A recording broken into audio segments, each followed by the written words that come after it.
Diesmal gibt es einen etwas anderen Vlog. Kein großartiges Intro, kein Skript, kein Zeitlimit.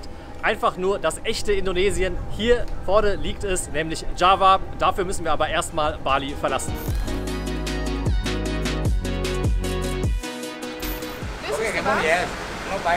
Yes, they told us we should go with them. Wir sollen mit dem fahren, Serhati, weil der Bus irgendwie zu spät kommt. Okay. Oder nicht kommt.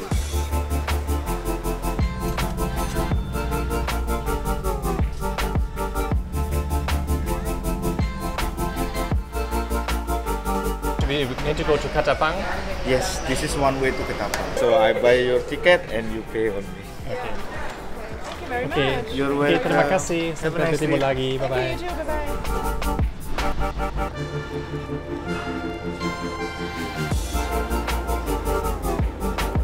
Wir setzen jetzt über mit der Fähre von Bali nach Java. Hier im Hintergrund sieht man schon die Vulkane auf Java. Ist nicht weit weg, dürfte also nicht sonderlich lang dauern. Und dann ist unser erster Stopp Banyuwangi, ganz im Osten von Java.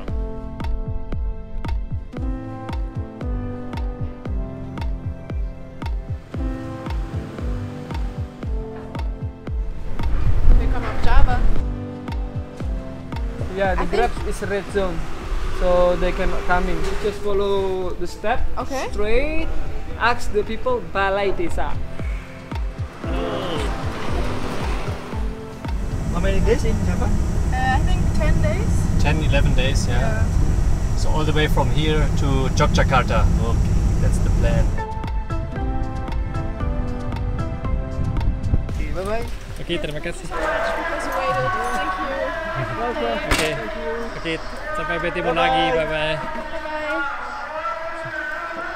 Wir haben schon die Bewertung gelesen, die Moschee ist recht nah dran. Man merkt, dass man wieder Auf Java ist. Hallo. Norman. Ja. Okay.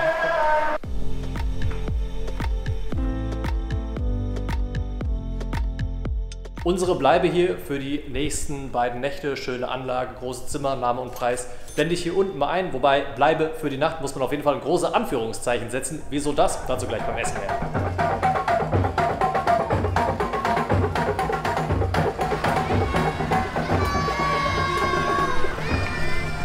Hallo, selamat siang.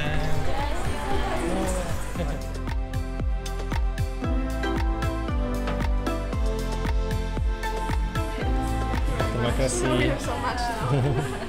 Wir lassen es uns jetzt schmecken und dann kümmern wir uns gleich mal um die Tour, die wir hier geplant haben. Und zwar dient Banyuwangi als Ausgangsort für den Ijen-Vulkan, einen ganz besonderen Vulkan. Wieso? Das seht ihr morgen früh bzw. heute Nacht, weil die Tour startet, ja, ich glaube um 12:30 oder 1 Uhr, also der Wecker klingelt auf jeden Fall früh.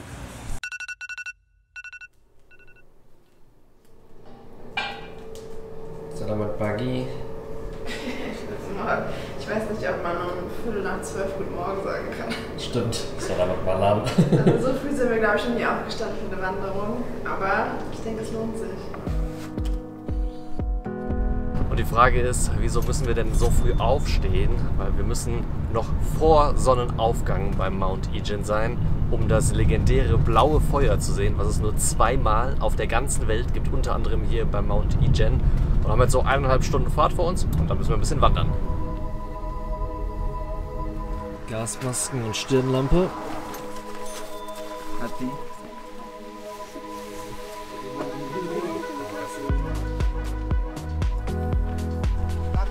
Taxi. Wir sind jetzt auf 2300 Metern angekommen. Ich bin mir ziemlich sicher, dass sich jetzt hier der Kraterrand befindet, auch wenn man noch nicht viel sieht. Und wir gehen jetzt einmal runter.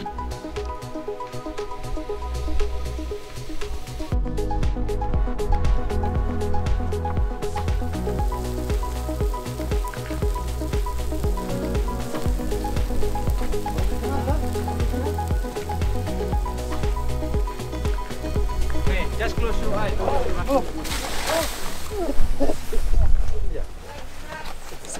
Wir haben das blaue Feuer gesehen, aber sind aber fast kurz erstickt. Boah, das war so heftig. Also, wenn man da in so einen Schwall kommt, dann kann man echt nicht mehr atmen. Ich dachte nicht, dass es so krass ist. Ich glaube, wir hatten die Masken wahrscheinlich nicht richtig auf, aber es Ja. brennt in den Augen. Man kriegt einfach keine Luft mehr. Ja, das ist ein krasses Gefühl, ja. Also Masken auf jeden Fall richtig anziehen, wenn man da sieht schon mega cool aus, aber es tümmeln sich halt auch echt viele Leute drumherum und dann, wenn da mal so eine Rauchwolke kommt, auf jeden Fall umdrehen. Also man hält sich nicht so lange hier auf, aber es ist krass zu sehen, sehr einzigartig auf jeden Fall. Jetzt geht's wieder hoch, dann gucken wir, ob wir noch den Sonnenaufgang sehen. Aber das war heftig. Mal schauen, ob wir es noch zum Sunrise schaffen. Es sind noch 40 Minuten, aber es kommen noch so viele Leute runter. Es ist generell sehr voll, muss man sagen. Und ehrlicherweise machen es auch viele, die es vielleicht ein bisschen überfordert, um es mal so zu sagen.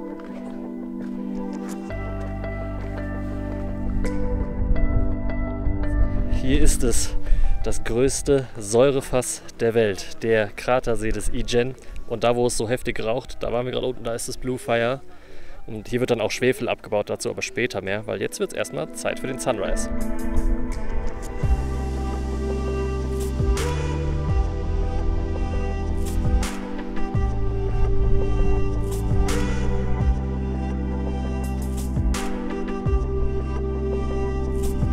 Der 15. Vulkan, den wir bestiegen haben, Mount Ijen, traumhaft schönes Panorama. Aber trügerisch, weil der See ist bis zu 45 Grad heiß und hat einen ultra niedrigen pH-Wert, glaube ich. Also ist ultra sauer, deswegen auch das größte Säurefass der Welt. Also drin baden würde ich auf jeden Fall nicht. Oh mein Gott. Oh mein Gott. 60 Kilo! Kannst du es halten? Oh, it's really heavy. Und?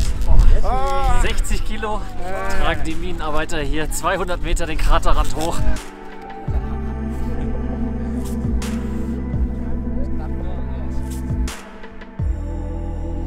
Und der Schwefel wird hier abgebaut, indem diese Gase durch Rohre verfestigt werden. Glaube ich zumindest, also Chemie bin ich ganz falscher Ansprechpartner dafür. Aber so kann es halt durch diese Miner abgetragen werden. Und der hat uns gesagt, dann tragen die das 3-mal täglich hoch. Ich meine, ich hatte das 2 Minuten auf dem Rücken und konnte nicht mehr. Also es ist unfassbar hart und mit Sicherheit auch nicht sonderlich gut bezahlt. Und die Leute haben auch keine hohe Lebenserwartung aufgrund der giftigen Dämpfe. Und die verkaufen dann halt so ein paar Souvenirs auch.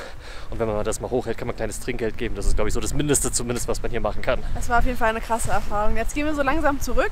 Und das war das erste Abenteuer für uns auf Java. Es geht aber weiter und steht noch viel bevor. Und morgen früh sehen wir uns im Zug wieder. Yay, Zugfahren! Weiter geht die Reise hier auf Java. Nächster Stopp mit dem Zug hier von Banyuwangi aus nach Probolinggo. Und dann geht es weiter nach Cemoro Lawang Richtung Bromo-Vulkan. Das wahrscheinlich größte Highlight, nicht nur hier auf Java, sondern in ganz Indonesien.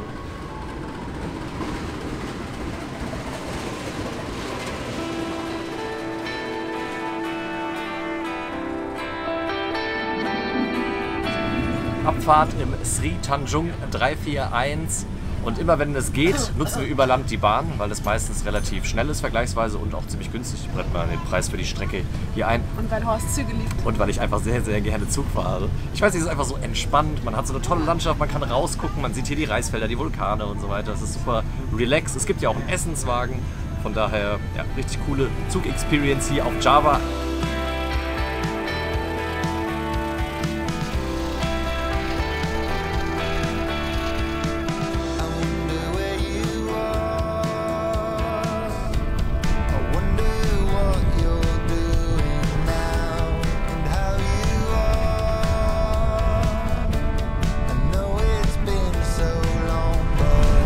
Zugfahrt ist so unfassbar schön. Ich würde sagen, nach Sri Lanka, dieser berühmten Zugfahrt im Hochland von Ella, bisher die zweitschönste Zugfahrt. Diese ganzen Reisfelder, überall sieht man Vulkane, es ist grün, also Java. Wir haben es jetzt schon ins Herz geschlossen.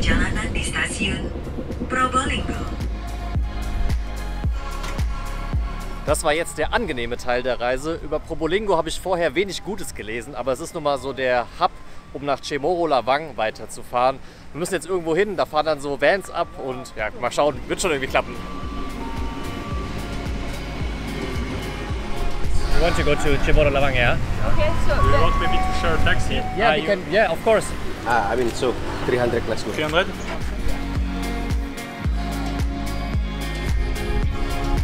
Das war tatsächlich ein bisschen leichter als gedacht. Wir haben, als wir aus dem Zug ausgestiegen sind, gleich 2 Franzosen getroffen und die haben gefragt, ob wir uns ein Auto direkt teilen wollen.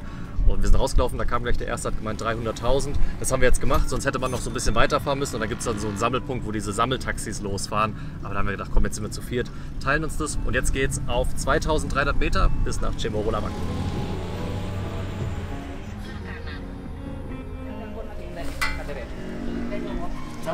Norman, ja? Yeah. Tonight. Tonight? Yes. Okay.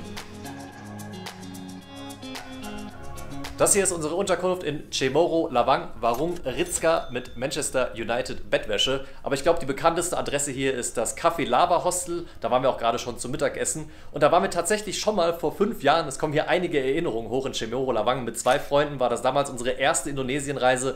Da hat die Leidenschaft für Vulkane begonnen. Da haben wir uns in Indonesien verliebt. Und ich glaube, das werdet ihr spätestens morgen absolut verstehen können, weil wir gehen hier in den Bromo Tengah Semeru Nationalpark und der Sunrise, den wir morgen früh sehen werden. Auch wenn wir wieder früh aufstehen müssen, das wird einfach nur ein Traum.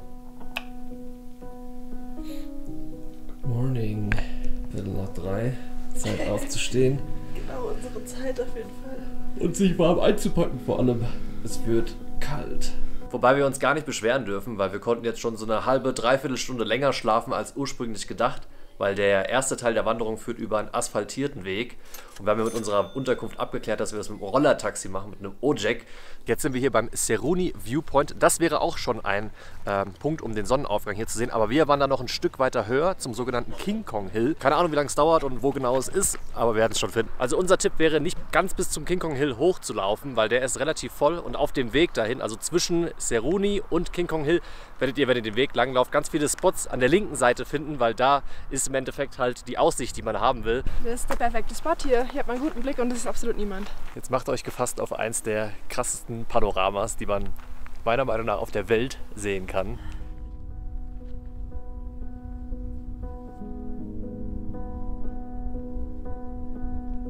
Saw you paint a picture of a face,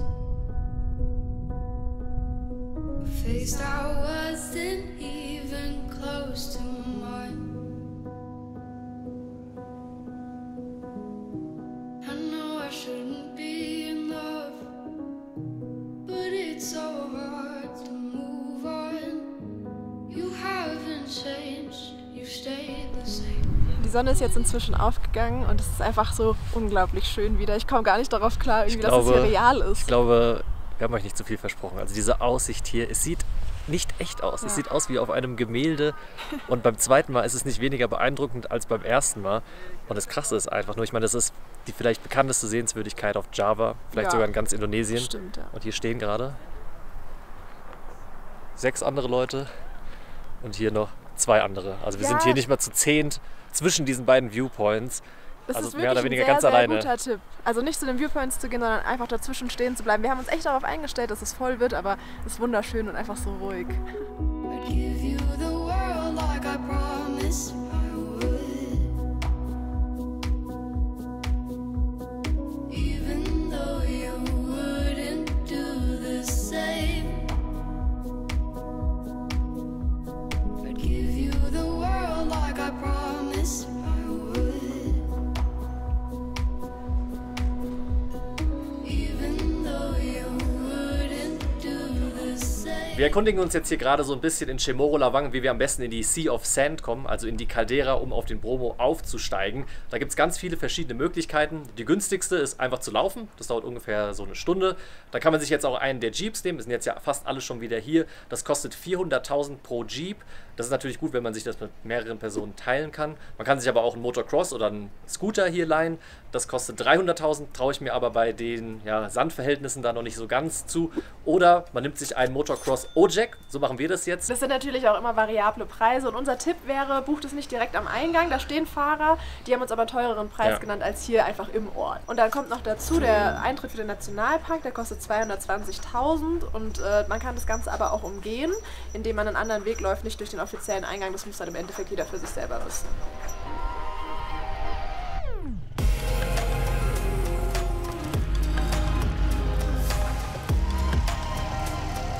Falls euch das Video bis hierhin gefallen hat, freuen wir uns über ein Like. Und falls ihr mehr Videos sehen wollt, Vlogs, Länderguides, alles rund ums Thema Weltreise, dann abonniert diesen Kanal und jetzt sehen wir uns gleich auf Bromo.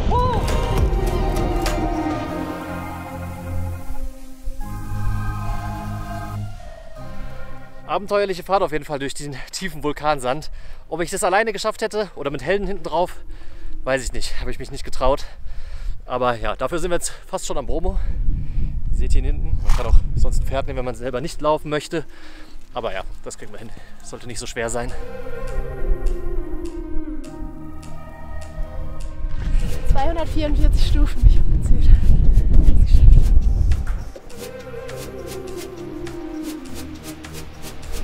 Hier stehen wir jetzt direkt am Kraterrand des Bromo. Das ist richtig krass. Es brodelt richtig laut. Man hört es wahrscheinlich auf dem Mikro nicht, aber wenn man hier ist, auf jeden Fall. Und es stinkt auch voll. Also der Schwefel liegt richtig in der Luft. Also der Bromo zeigt auf jeden Fall, dass er richtig aktiv ist. Wir haben jetzt 10 nach 10 und stehen einfach komplett alleine hier auf dem Bromo. Es ist kein Mensch mehr da. Also es ist wirklich leicht hier in dem Nationalpark die Touristenmassen zu umgehen, im Gegensatz zum Ijen, wenn man halt das Blue Fire sehen will, da kommt man nicht drum herum. Und hier im Hintergrund, da wo die Antennen sind irgendwo, das war der Viewpoint von heute Morgen. Und ja, wenn es nicht zu windig ist, dann probiere ich auch gleich mal die Drohne zu starten.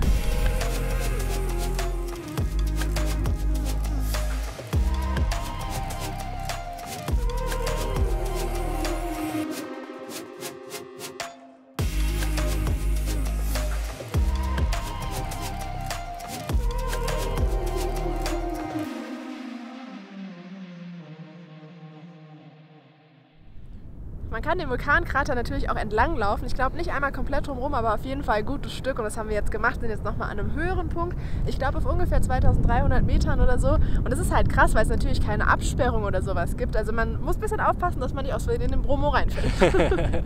Ja, aber genug erstmal von Vulkanen. Nächster Stopp ist ein Wasserfall. Und ich könnte mir vorstellen, es wird vielleicht der schönste Wasserfall, den wir jemals gesehen haben.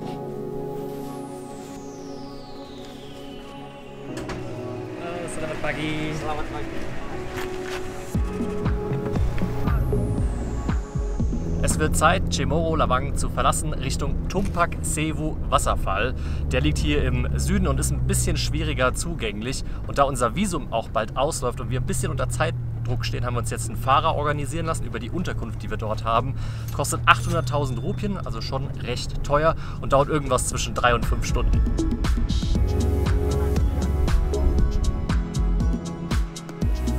Iced Tea or Hot Tea? Oh, Iced Tea?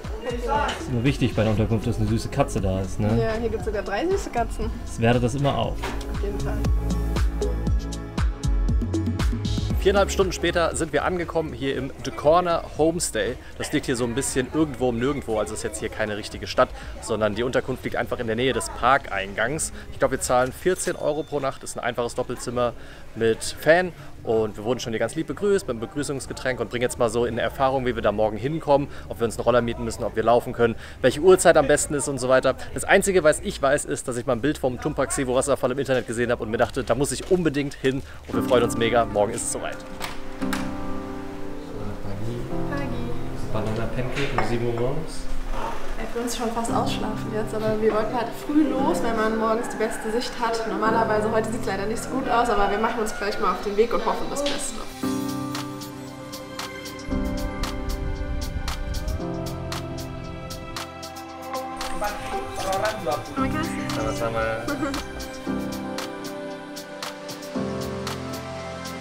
Ich habe euch den vielleicht schönsten Wasserfall versprochen, den wir je gesehen haben. Und hier stehen wir beim Tumpak Sewu.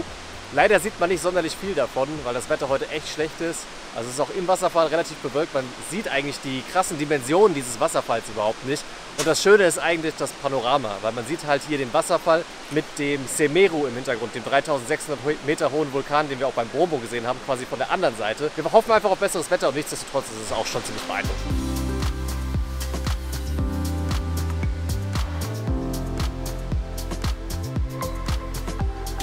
Wir geben die Hoffnung noch nicht auf, es klart immer mehr auf. Die Sicht in den Wasserfall ist schon deutlich besser. Man sieht so ein bisschen blauen Himmel und da hinten ist irgendwo der Semeru. Meinst du, wir haben noch Glück? Ich hoffe es, aber ich finde es auch so schon ja, also jetzt, wo der Nebel sich so ein bisschen gelegt hat, sieht es auch so schon ziemlich spektakulär aus, aber auch ohne den Vulkan. Natürlich ja, sehen, natürlich. Ne? Man hat das, ihr kennt das bestimmt so, man sieht so ein Bild und denkt so, oh, das will ich auch unbedingt sehen. So, jetzt sehen wir die Hälfte davon. Mal gucken.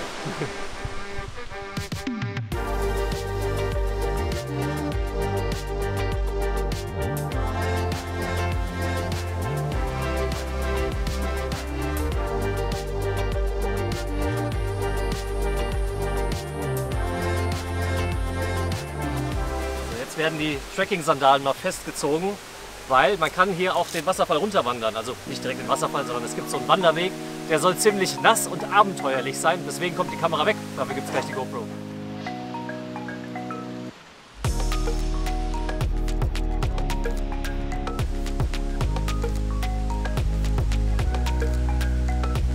Hier sind wir jetzt am Fuße des Tumpak Sewu. Es ist schon ziemlich beeindruckend. Und die Wanderung war auch ziemlich cool. Es war hat gar nicht so lange gedauert, aber richtig Spaß gemacht, durch Wasserfälle zu laufen und so. Also, auch wenn es nicht die perfekte Aussicht gab, würde ich sagen, ist schon der spektakulärste Wasserfall, den wir bisher gesehen haben. Es gibt hier in dieser Area, was ja irgendwie fast schon wie so ein Canyon aussieht, mehrere Wasserfälle, unter anderem auch den Gao Tetes. Den seht ihr hier, den schauen wir uns noch an und dann gucken wir noch mal, ob wir vielleicht oben doch noch einen Blick auf den Semeru erhaschen.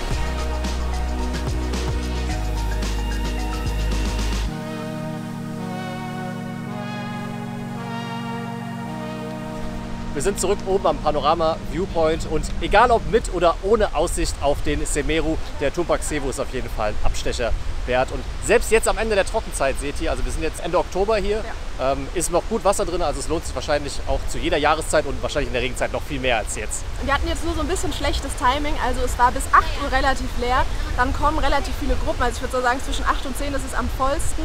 Wenn ihr das ein bisschen umgehen wollt, kommt entweder früh oder dann halt einfach am Vormittag. Ja, also den Vorteil, dass wir hier nah dran sind mit der Unterkunft, haben wir nicht wirklich ausgenutzt, aber es war trotzdem echt cool. Insgesamt Java hat uns extrem gut gefallen, der Bromo ein absolutes Highlight, auch der E-Gen. Aber man muss sagen, es machen relativ wenige Individualtouristen. Also der Großteil sind Reisegruppen, davon würde ich sagen 3/4 ungefähr aus China, die halt so geführte Touren haben, wo das halt alles nacheinander abgeklappert wird. Und beim Bromo ist es relativ leicht, das zu umgehen. Das habt ihr ja bei uns gesehen. Das würden wir auch auf jeden Fall empfehlen. Beim E-Gen, wenn ihr das Blue Fire sehen wollt, dann habt ihr keine Wahl. Dann muss man halt mit den Touristenmassen da rechnen. Sonst könnt ihr auch einfach später hochgehen. Dann verläuft sich das oder die meisten Leute sind sogar schon zurück. So viel zu den Highlights bisher. Unsere Reise auf Java geht aber noch weiter. Als nächstes geht es nach Yogyakarta und da warten auch noch richtig coole Sachen auf uns. Die seht ihr aber dann im nächsten Video. Also dann bis nächste Woche. Macht's gut. Ciao, ciao. Ciao, ciao.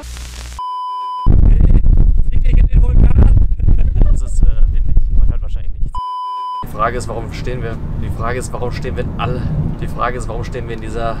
Wie sagt man? Und die Frage ist, warum... Keine Ahnung. Ich weiß nicht, ob du dir gefallen damit tust, wenn ich dich beim Essen filme. Was? Bist du jetzt Indonesier geworden oder was? Einfach ein bisschen in Hocke chillen und... Nein, ich fake. Ich komm nicht runter. Schwach.